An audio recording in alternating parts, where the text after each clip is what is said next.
I begged my husband to go to couples therapy, not because I wanted to save our marriage, but because I needed him to believe I still trusted him. I needed him calm, confident, willing to talk. Because the moment he sat down in that therapist's chair, looking her straight in the eyes, he had no idea she was being paid to destroy him. Stay with me till the end. You'll understand why he never saw it coming. If someone asked me what love sounds like, I wouldn't say I love you, or you mean everything to me, or any of those words that make teenage girls think life is a movie. No. Love, when it's dying, sounds like excuses. My husband, Daniel, had a way of saying I love you through explanations, through technicalities, through perfectly reasonable lies. I love you, but I was working late. I love you, but you know how stressful things are right now. I love you, but you're being dramatic. People think betrayal is loud. Mine was quiet, soft, convincing.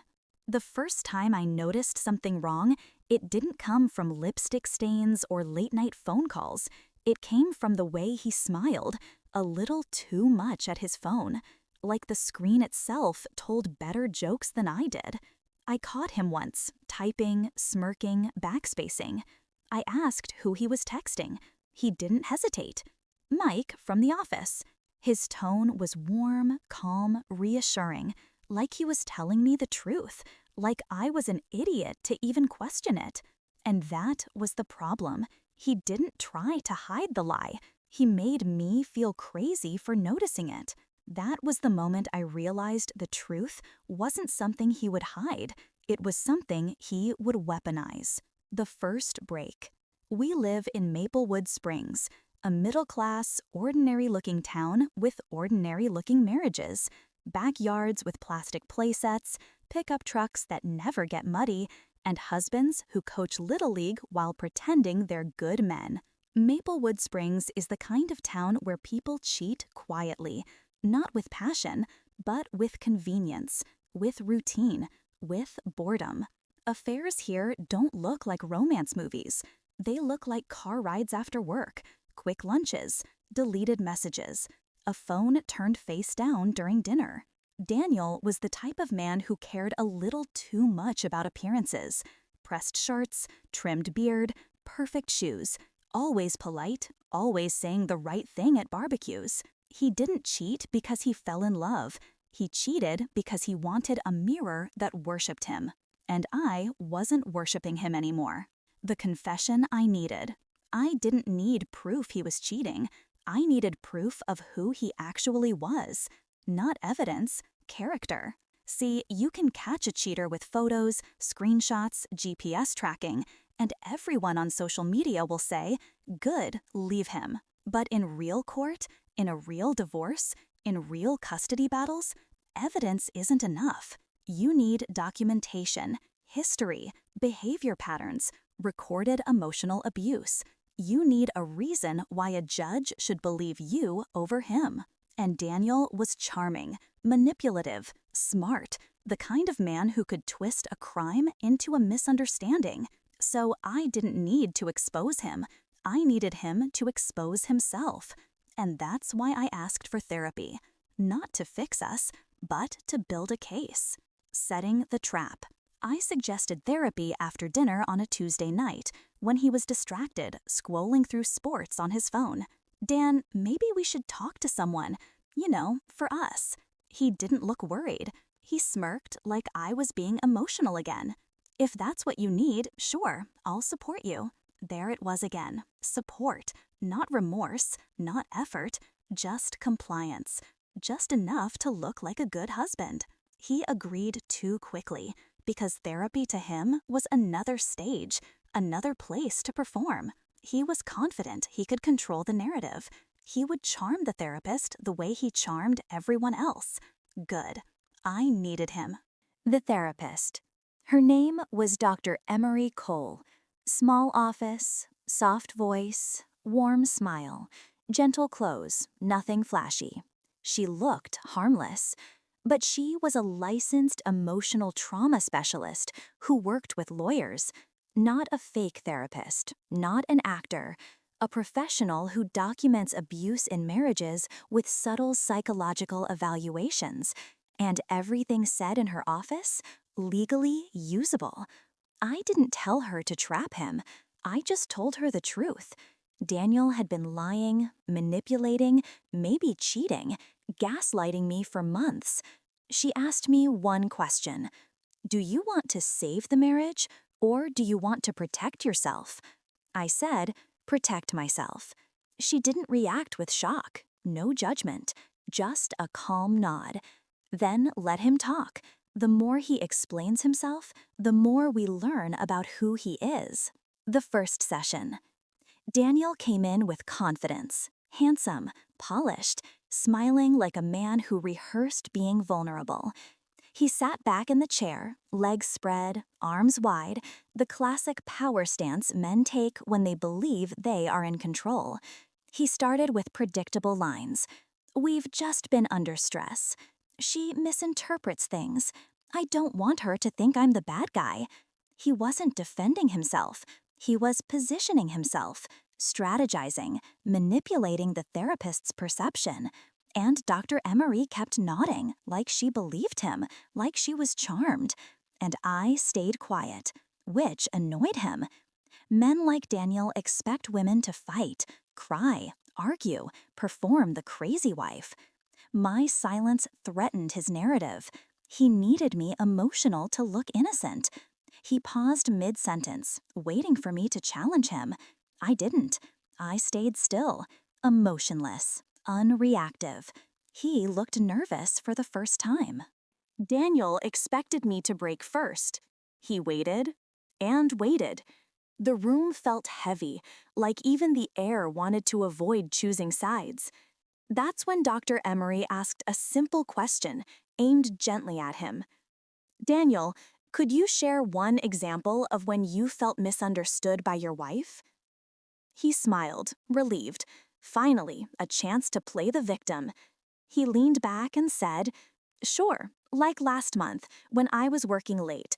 She got upset and assumed terrible things, instead of trusting me. His tone was calm, like he was consoling a child who overreacted. He left out one detail. He wasn't working. He was with her, the woman whose name I already knew. But not yet, not for him. He needed to feel safe before he spoke her name. So I sat there and let him pretend. Pretending to believe. Dr. Emery turned to me. Emily, how did you feel that night? I wanted to scream, cry, break, but I didn't. I looked at my husband and said, I felt stupid. I wish I didn't think so much. I want to trust him more. His chest lifted, proud, like I just apologized. His eyes softened with that fake empathy he practiced like a skill. He reached for my hand. I let him hold it. Because in that moment, I wanted him confident, comfortable, willing to confess. The subtle trap. Therapists don't expose liars by arguing with them. They expose them by letting them talk themselves into corners. So Dr. Emery just nodded and said, Daniel, would you be willing to be more transparent so she can trust you easier? He answered instantly, Of course, I don't hide anything. That sentence, spoken in a therapist's office, is powerful. It becomes a promise on record. He just legally stated he doesn't hide anything. And when he inevitably did, he would contradict his own words. That's not just cheating, it's deception. Judges care less about affairs and more about patterns of dishonest behavior. Sessions that cut deeper. We went weekly, not to talk about love, not to fix anything. We went to build a history, one brick at a time. Daniel got comfortable. He started sharing more, not because he trusted me, but because he trusted her. He would speak like he was being watched by no one.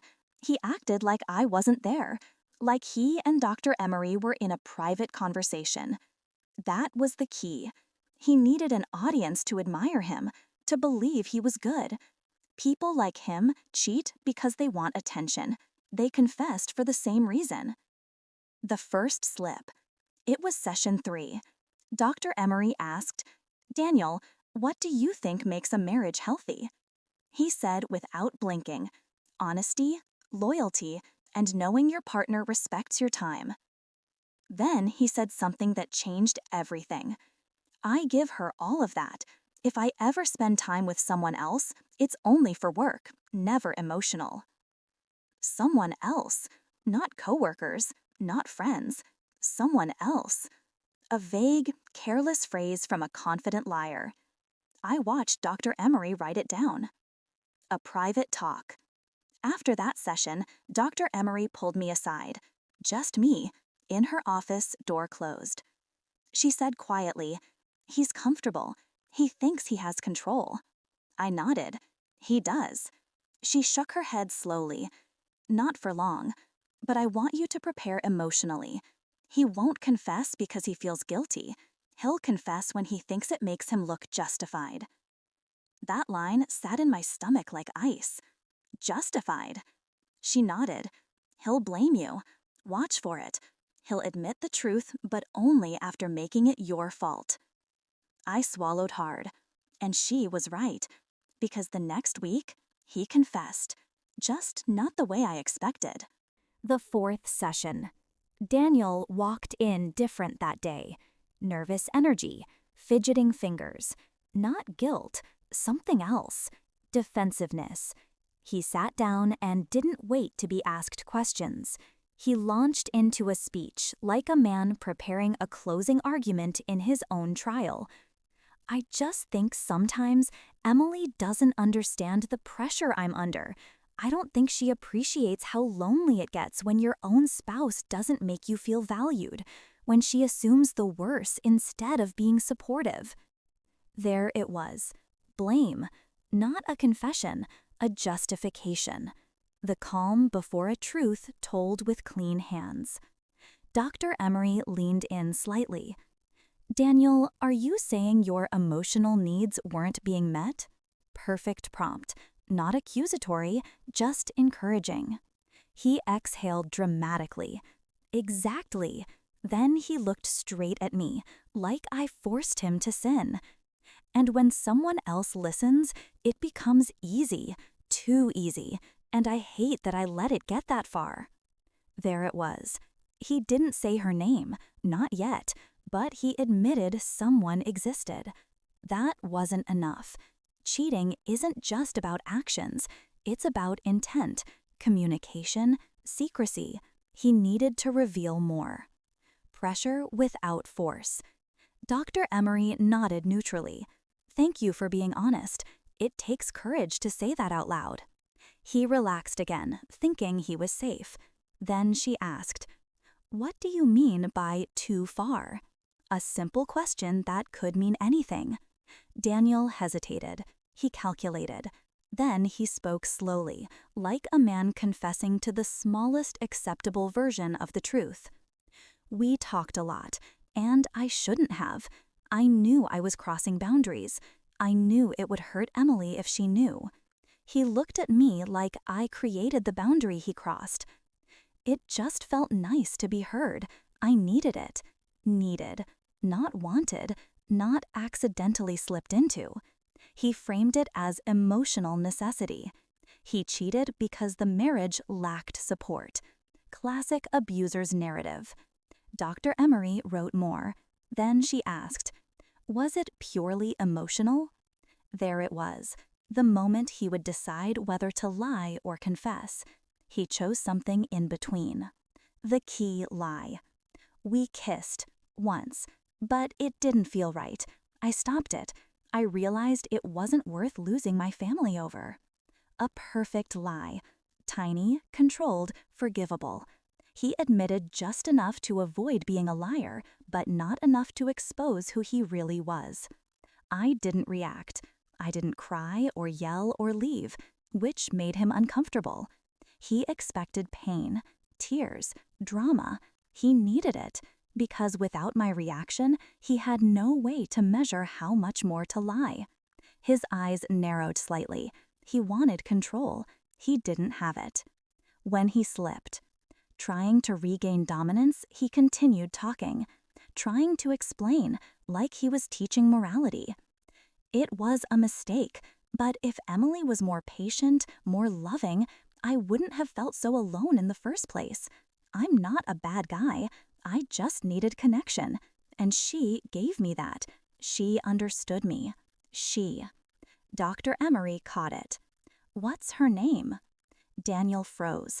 Not because he wanted to protect the woman, but because the question forced him to commit to the lie he invented. He could no longer hide behind work friend or someone. He had to make his lie a person. He hesitated. Too long. That silence said more than a confession. Finally, he muttered, "It doesn't matter." But it did. Legally, psychologically, and to me. The name that changed everything.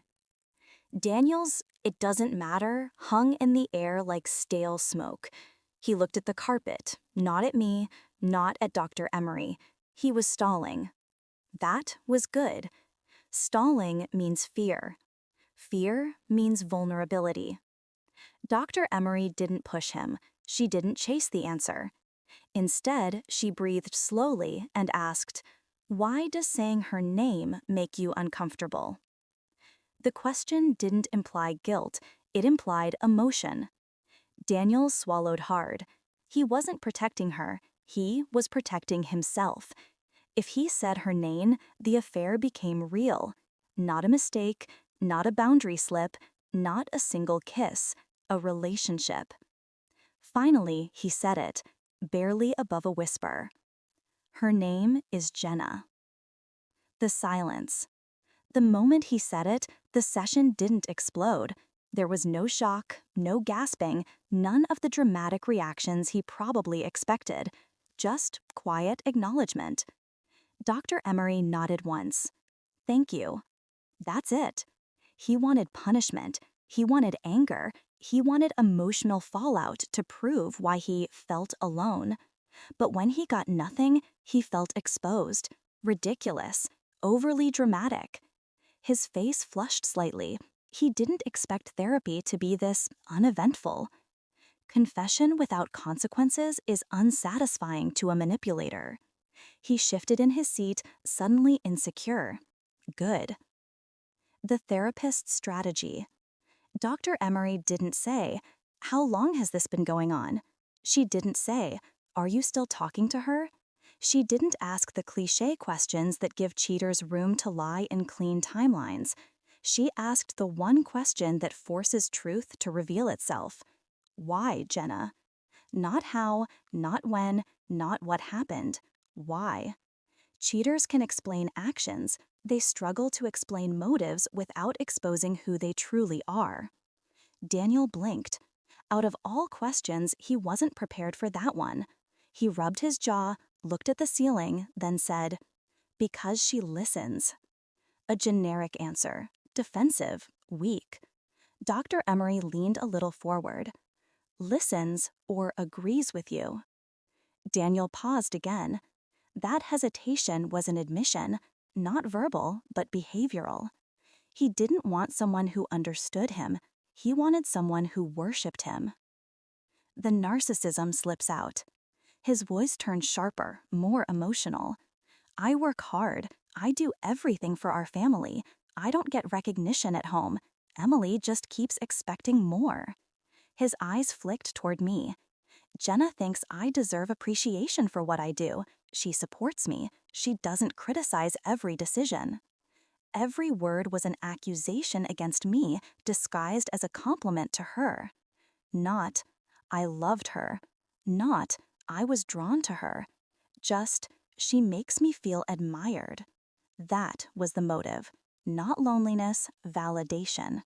He didn't cheat because I failed him. He cheated because she worshipped him. Dr. Emery turns the knife. Dr. Emery asked softly, "Daniel, are you saying you felt entitled to her admiration?" The word entitled hit him like a slap. He frowned, defensive. "No, I'm saying I deserved appreciation. I work hard. I'm a good man. She didn't argue. She just wrote something in her notebook. Daniel leaned forward, trying to see what she wrote. He looked tense, eager to know what she thought of him. That was the moment I truly understood him. He didn't crave love. He craved image, validation, control over perception. He didn't cheat for passion. He cheated for ego. The legal shift. Then Dr. Emery asked, Daniel, does Jenna know you are in therapy with your wife? He stiffened. I watched carefully, not blinking. He hesitated. No, it's private. It's about my marriage. It's none of her business. So you're still in contact with her? Checkmate. He realized it too late. He had just admitted the affair was ongoing. Not a mistake, not a boundary slip, not a single kiss. Active communication. That matters in court. Timeline matters. Ongoing deception matters. He opened his mouth to correct himself, but it was too late. Anything he said now would sound like a cover-up. He shut down instead. It doesn't matter. I'm here, aren't I? A classic deflection. And Dr. Emery wrote again. Not aggressively, calmly. The session ends. When the hour finished, Daniel practically rushed out. He didn't say goodbye to Dr. Emery. He didn't hold my hand. That confidence he walked in with was gone. We walked to the car in silence. He finally spoke when we sat down. That could have gone better. His voice was tight, irritated. I didn't respond. He turned to me. You know I'm trying, right? That wasn't a question. It was an expectation. I nodded once. I know. He relaxed, thinking he was forgiven, thinking I still believed him. I turned away, looked out the window at Maplewood Springs, and in that moment, I knew. He wasn't just cheating on me. He was building a life where I was optional. And that was something I could destroy. Not out of anger, out of necessity. The name Jenna sat in my mind like a splinter, not painful to touch, painful to ignore. He thought a name was harmless. He had no idea how powerful names are. A name gives you identity. Identity gives you a digital footprint, a human trail, search history, social connections, workplaces. A name is evidence wrapped in flesh. So I started simple. I opened Facebook. Maplewood Springs isn't a big town, and Daniel's company had only about 30 employees. All I typed was Jenna plus Maplewood plus marketing, and there she was. The face of betrayal. Profile picture. Early 30s. Perfectly blow-dried blonde bob. Soft makeup that said, I try, but only a little. A smile that looked effortless, and a face that clearly liked attention. Her cover photo was her at a bar with coworkers, including Daniel. He wasn't tagged, but his reflection was visible in the mirror behind her, grinning. He thought he was subtle. He wasn't clever, just cocky. Her bio read, I love helping men be their best selves. Of course she did. The investigation. I didn't message her. I didn't stalk her like a jealous wife. I gathered evidence like a woman planning a future without him. I screenshotted their mutual likes, the comments under old work photos, expense receipts from nights he said he was at the office, credit card charges from restaurants I never visited, gas station charges on nights he worked late. Cheaters forget one thing. Every lie leaves a receipt. But I needed more than money trails. I needed psychological proof. Proof he used Jenna as an emotional crutch. Proof he blamed me to justify cheating. Proof his manipulation was habitual, not accidental. And that proof wouldn't come from her. It would come from therapy. The next session. Daniel arrived earlier than me this time, sitting up straight, trying to project composure. He looked like he rehearsed being honest. He started the session with a confession, a rehearsed one. I've decided to cut all communication with Jenna. For my marriage, I'm committed to fixing things. He said it like a hero in a movie, like I should applaud. But Dr. Emery didn't congratulate him. She gently asked, "How did you tell her it was over?" He froze again. If he said, "We talked, we met, we called," it would mean they're still in contact. If he said he didn't tell her, it would mean it wasn't over. He hadn't thought that far. He swallowed. I texted her. A safe answer, he thought. Dr. Emery nodded. "Can I see the text?" He blinked fast, shaking his head. "No, I deleted it." Bad move. Now it wasn't just cheating, it was intentional deletion of communication, which meant secrecy, conscious doing wrong, deliberate cover-up. That matters a lot. The manipulator cracks. He shifted the blame again, desperate. "I deleted it because I didn't want Enwi to misunderstand. She gets emotional over nothing." There it was again. Nothing. My feelings were nothing. My suspicions were nothing. My existence was nothing. Dr. Emery calmly looked at him and said, "Daniel, do you always remove evidence of conversations to protect your wife from emotions she's not allowed to have?" He laughed nervously. "No, that's not what I meant." She didn't argue. She wrote. The sound of her pen was louder than any accusation. He watched her write like it was a death sentence, and in a way, it was. The breakdown. Finally, he snapped. "Look, I made a mistake, okay? I needed someone to talk to. Emily is always stressed, always complaining. I can't be perfect for her all the time." He was raising his voice now, not at her, at me. "I don't get anything back. I try so hard, and it's never enough. What was I supposed to do? Suffer alone?" He wasn't apologizing. He was justifying betrayal as a form of survival. He looked at Dr. Emery expecting validation. She didn't validate him. She asked, "Why didn't you ask your wife for what you needed before seeking it elsewhere?" His mouth opened. No sound. Because he never tried. He never communicated. He just expected admiration like a paycheck. He finally muttered, "I didn't think she'd give it." Translation: he cheated not because I failed him, but because he wanted a guarantee of admiration, not effort. The shift in power. I didn't cry. I didn't yell. I didn't defend myself. I looked at him and said quietly, "I would have tried." He blinked, confused, because that wasn't the response he rehearsed for. He expected anger, begging, or a breakdown, not calm truth. Manipulators don't know what to do with calm truth. He looked at Dr. Emery for help, but she wasn't his ally. She was a mirror, and he didn't like what he saw in it. The final blow, for now. Dr. Emery closed her notebook and said, "Daniel, I think Emily deserves transparency in the coming weeks, if we are to continue. That includes full access to your phone and accounts." He flinched. That was the crack. Not cheating, not lying. Accountability. He forced a smile. Of course, anything to fix this. He wouldn't give me access, not permanently.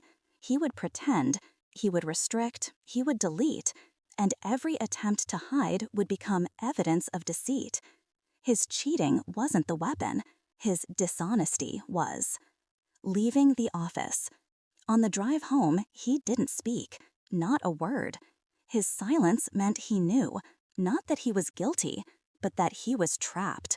And he suspected something, not that I was gathering evidence, but that he was losing control. Control mattered more to him than love, more than marriage, and that made him dangerous. But I wasn't afraid anymore. I had something he didn't. Truth documented. Cheating isn't the downfall. Exposure is. And I wasn't done exposing him. Not yet.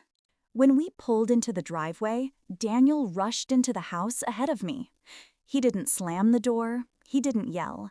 He just moved fast, like a man who needed to hide something before it was too late. I stayed in the car a moment longer. I wasn't panicking. I wasn't grieving. I was strategizing. I already knew he would delete messages, erase calls, clear searches, pretend nothing existed. Let him. The more he deleted, the more suspicious he became on record. I didn't need proof of the cheating anymore. I needed proof of consistent deception. That's what would matter.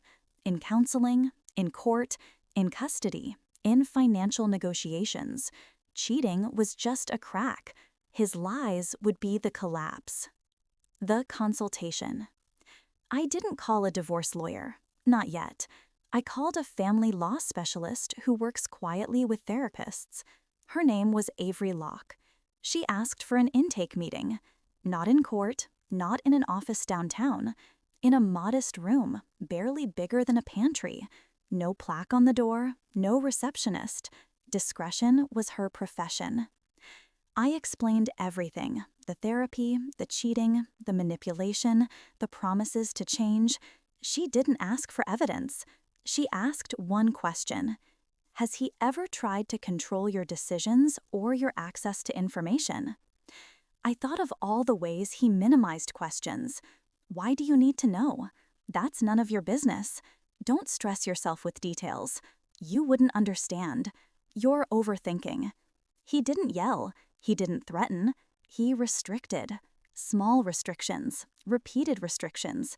I nodded. Yes. She leaned back and sighed softly. Then the affair is just a symptom. What you're describing points to strategic emotional abuse. If he's confronted, he'll escalate to protect the narrative. The key is to let him reveal those patterns himself. Don't provoke, don't accuse, document. That word again, document. Not confront, not punish, document. The private investigator. Avery didn't suggest a PI. I asked for one. Not because I needed proof of the affair. I needed proof of his behavior outside the home. His real character, his routines, his choices, not the version he performed for me. Avery nodded carefully, then asked, "Do you want a PI who observes or one who interacts?" I had never heard of a PI who interacts. I raised an eyebrow. What does that mean? She explained calmly. Observers take photos, videos, record locations. Interacting PIs put themselves in the path of the subject. They test boundaries, see if he flirts, see if he lies, see how he presents himself as a husband when he thinks no one is watching. I felt a chill. That was brilliant. Daniel didn't just cheat physically. He cheated with attention, validation, self-image. An interactive PI would show who he is when he feels admired, not emotionally bored, admired. I chose interaction. The PI's name was Mara Quinn. Back home, the phone trap. That night, Daniel was overly calm. He made dinner, cleaned dishes, asked about my day.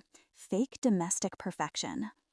And later, when I sat on the bed pretending to scroll through my phone, he came in and casually placed his phone on the nightstand, right next to me.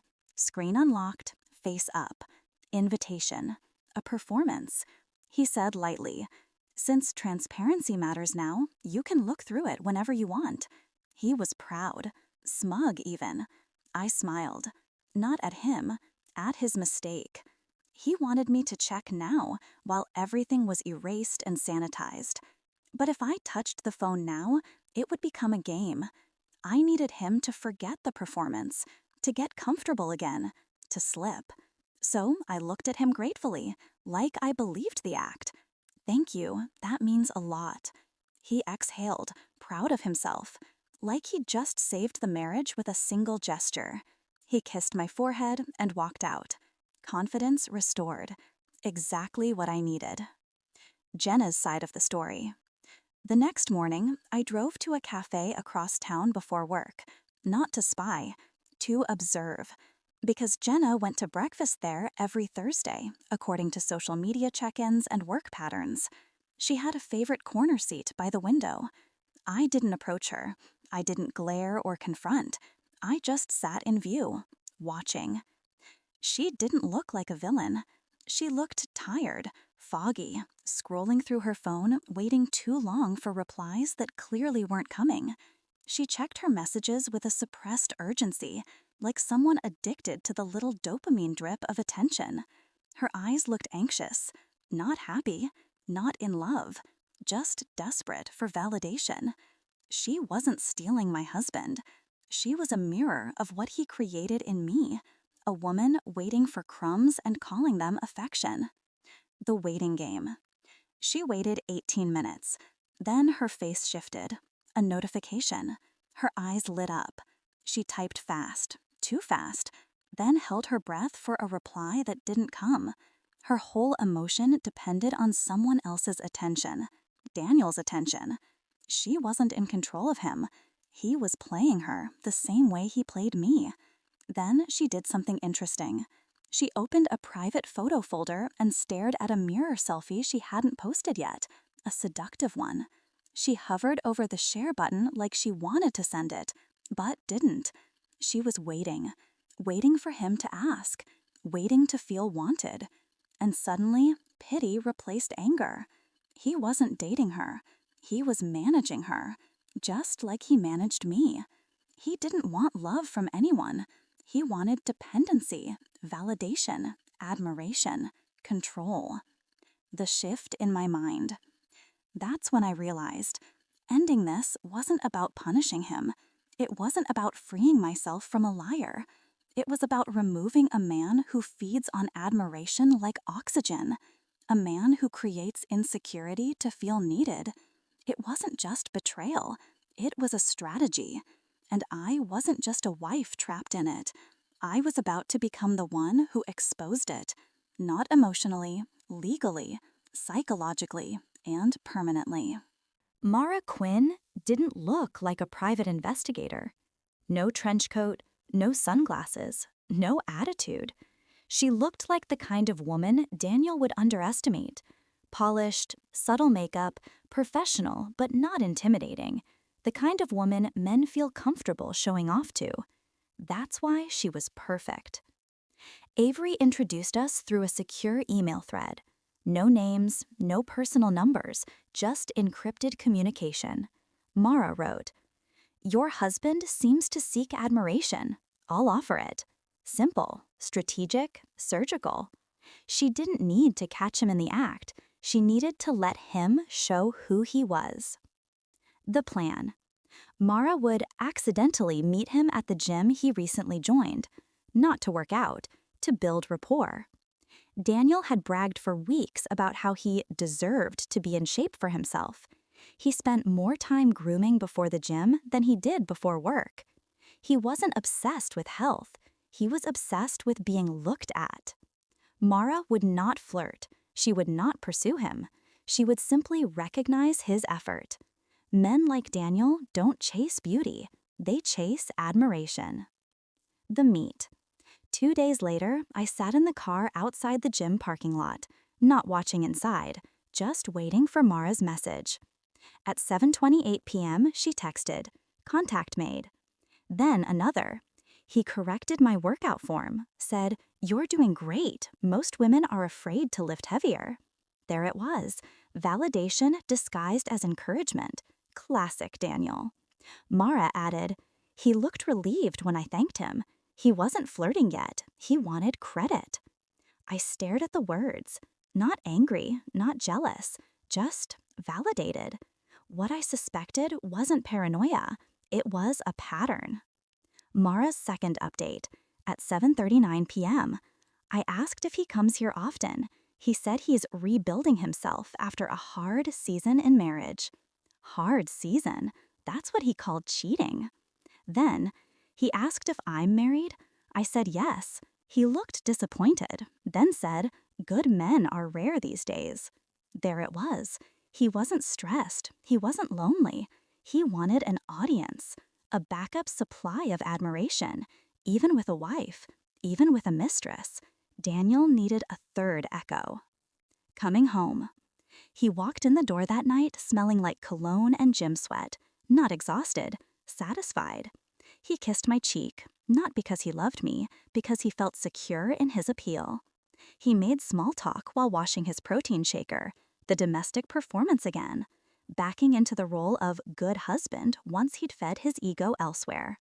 He said casually, "Met a woman at the gym. She's married. Nice though. Most people don't know how to take compliments anymore." He was bragging. He wanted me to ask questions. He wanted to feel interesting. He wanted validation for not cheating when he had the chance. I nodded mildly. "That's nice."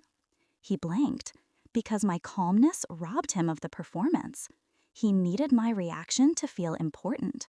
Without it, his newfound ego was useless. He shut the cabinet harder than he meant to. The power of disinterest.